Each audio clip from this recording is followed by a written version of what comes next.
Right here at 5 o'clock, it's official. President Joe Biden officially kicking off his 2024 re-election campaign today, putting out a video kind of highlighting his record so far. Came out, 6 o'clock, I guess, East Coast time this morning.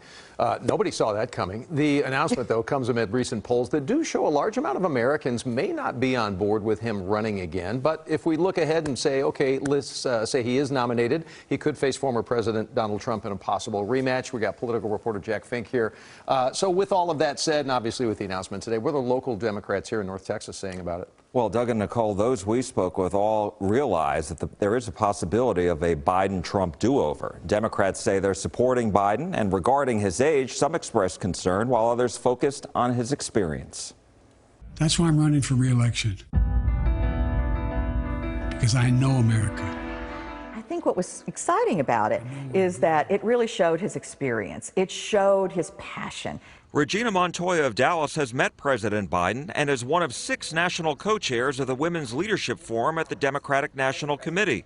She says the president will offer a contrast in policy and style from the Republican frontrunner, former President Donald Trump. It's a big hello to Texas. We had tremendous... Who attracted thousands of people at his rally in Waco last month. To make sure that everyone in this country is... You're going to see him in smaller areas where he's talking about how his policies have affected the everyday person. At the age of 80, Mr. Biden is already the oldest sitting president and would be 86 at the end of a full second term if he's reelected. Those who voted for Biden are split on the issue of his age. I think Biden's a little old to run, but he seems to be in good enough health, so okay. I don't know if he's mentally, ready, I guess, for another 4 years. I would be concerned a little bit about his health. I think that the candidates, both of the candidates who come out, are going to be people who have age, okay? And so I think that wisdom comes with age. How big of a problem is that for him? He's going to be showing that he has the stamina, the experience.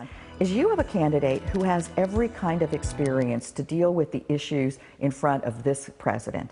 While no major Democrat has challenged the president and Trump is ahead of the Republican field so far, it's setting up for a political rematch, and one that's not popular. That is, the polls clearly show that the majority of Americans would prefer something other than a Trump-Biden choice. And yet, we seem to be on a glide path towards getting that again.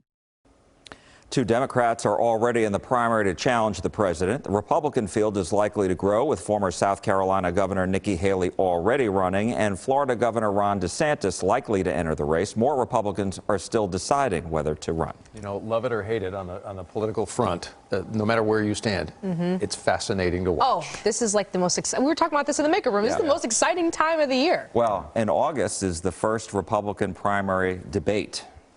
We'll be here for popcorn. that. Yes, get your Extra popcorn butter. ready. Exactly.